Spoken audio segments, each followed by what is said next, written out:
Halo semua, Om Swastiastu, Assalamualaikum warahmatullahi wabarakatuh. Shalom, namo buddhaya dan salam kebajikan bagi kita semua. Perkenalkan, nama saya Joshua Surya Dharma. Saya dari kelas C dengan NIM 2409511011002. Kali ini saya akan membahas tentang topik geopolitik dari Laut Natuna Utara. Sebelum membahas lebih lanjut, saya akan menjelaskan terlebih dahulu tentang geopolitik ini sendiri. Menurut Budi Juliardi, bahwa secara etimologi, geopolitik berasal dari kata Yunani yaitu geos, yang berarti bumi, termasuk ruang atau wilayah atau geografi yang menjadi tempat hidup dan pemberi kehidupan serta wilayah negara.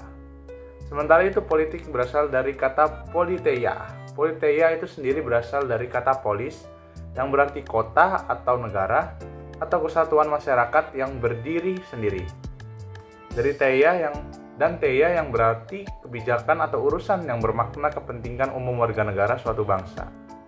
Jadi politeia berarti kebijakan penyelenggaraan negara. Lalu kalau menurut KBBI, geopolitik adalah ilmu tentang faktor geografi terhadap ketatanegaraan, atau dengan kata lain, juga mengartikan geopolitik sebagai kebijakan negara atau bangsa sesuai dengan posisi geografinya. Pengertian lain menurut Dwi Sulisworo, pengertian ini dibagi dua, yaitu geopolitik sebagai ilmu dan juga geopolitik sebagai ideologi. Kalau yang sebagai ilmu memberikan wawasan objektif akan posisi sebagai suatu bangsa yang hidup berdampingan dan saling berinteraksi dengan negara lain dalam pergaulan dunia. Kalau sebagai ideologi, landasan ilmiah bagi tindakan politik suatu negara, hendak menjadikan wawasan tersebut sebagai cara pandang kolektif untuk melangsungkan, memelihara, dan mempertahankan semangat kebangsaan. Lalu latar masalah dari masalah Laut Natuna Utara ini adalah Laut Natuna Utara merupakan salah satu perairan strategis di wilayah perbatasan Indonesia. Laut Natuna Utara memiliki kekayaan alam yang melimpah, terutama pada sektor perikanan dan termasuk potensi ladang gas alam. Laut Natuna Utara ini terletak di jalur strategis yang menghubungkan di antara dua samudra, Samudra Pasifik dan Samudra Hindia.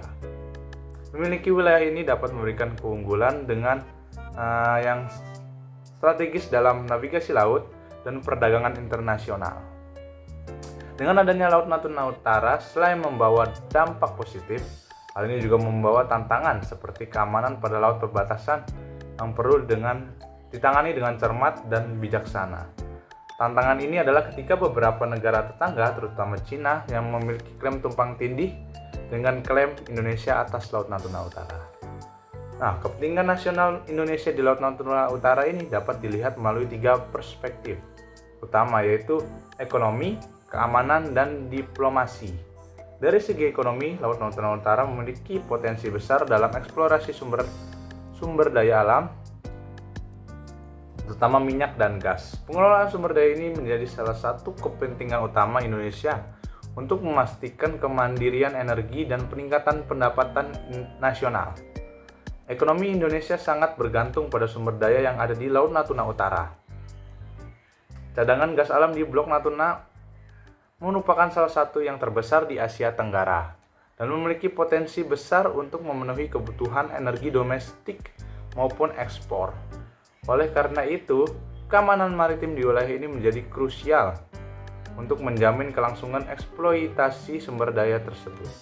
Selain sumber daya alam, sektor perikanan juga menjadi salah satu tulang punggung ekonomi di kawasan ini. Laut Natuna Utara dikenal sebagai salah satu wilayah penangkapan ikan yang paling produktif di Indonesia. Pemerintah Indonesia telah menindak tegas kegiatan penangkapan ikan ilegal dengan menerapkan kebijakan penenggelaman kapal asing yang tertangkap. Lalu permasalahan dari Laut Natuna Utara ini adalah seperti kapal-kapal asing yang masuk ke wilayah tersebut lalu melakukan aktivitas penangkapan ikan ilegal, terutama oleh negara Cina, mengancam keberlanjutan sumber daya perikanan dan merugikan nelayan lokal. Selain itu, pihak Cina juga mengklaim potensi ladang gas alam di Laut Natuna Utara, sehingga memicu ketegangan di wilayah ini dengan insiden kapal-kapal yang memasuki ZEE atau Zona Ekonomi Eksklusif Indonesia tanpa izin. Cina telah menunjukkan ambisi besar dalam mengklaim sebagian besar Laut Cina Selatan melalui Nine Days Line yang diakui secara sepihak dan tidak diakui oleh hukum internasional yang mencakup Laut Natuna Utara. Hal ini memicu ketegangan dengan negara-negara wilayah tersebut, termasuk Indonesia. Persaingan ini memengaruhi dinamika geopolitik regional dan memerlukan diplomasi yang kuat untuk mencapai solusi damai dan stabil. Dengan demikian, Indonesia harus mempertimbangkan cara menghadapi pengaruh dan klaim-klaim negara besar seperti Cina, sambil menjaga kedaulatannya atas wilayah tersebut.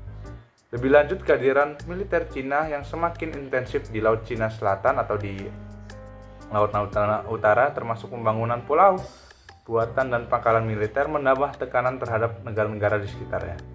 Dalam konteks ini, Laut Natuna Utara bukan hanya menjadi tempat pertemuan kepentingan ekonomi, tetapi juga medan persaingan militer. Jadi, upaya pemecahan masalah, Indonesia telah mengambil langkah untuk menangani konflik ini dengan menjaga keamanan laut di wilayah Natuna Utara, seperti meningkatkan patroli maritim yang melibatkan TNI, kepolisian perairan, dan juga angkatan laut. Ini bertujuan supaya untuk mencegah insiden yang mengancam kedaulatan dan keamanan wilayah.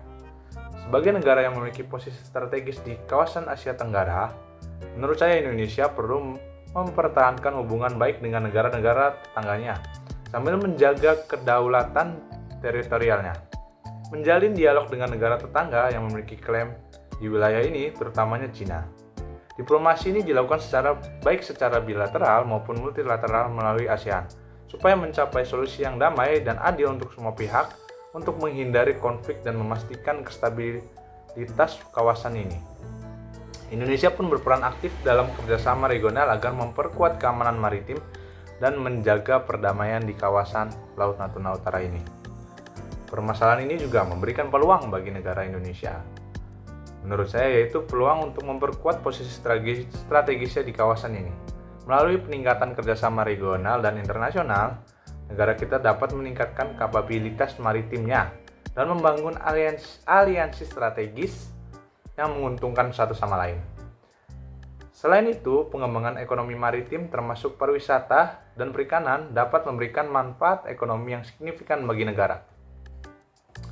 Indonesia juga memiliki peluang untuk memanfaatkan perkembangan teknologi dalam meningkatkan kapabilitas maritim. Penggunaan teknologi canggih seperti sistem pengawasan maritim berbasis satelit, drone pengintai, dan kapal tanpa awak dapat meningkatkan kemampuan deteksi dan respons terhadap ancaman maritim.